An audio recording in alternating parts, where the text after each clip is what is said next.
पाटणागढ़ बेलपड़ा मुख्य रास्तार आदर्श विद्यालय सम्मुख में एक मर्मन्तुद सड़क दुर्घटना घटी। दुर्घटन दुई युवकों मृत्यु होईछि।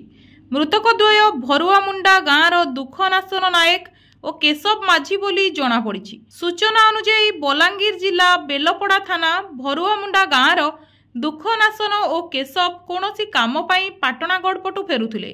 विपरीत दिगरु एक ट्रक आसुथिबा बेले सेमानक सह मुहांमुही धक्का होइथिला।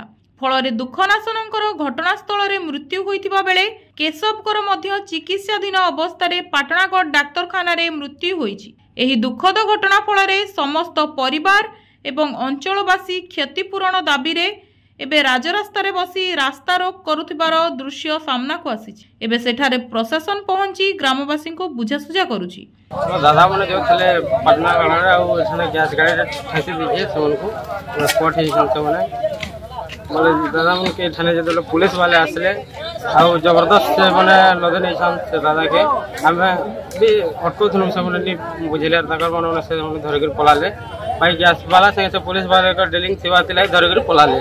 डिमांड कौन है? हमार डिमांड बोले ये देखो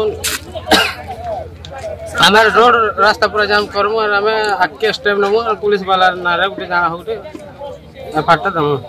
पाटणागढ़ शेषदेव सिंह नायक का रिपोर्ट NTV।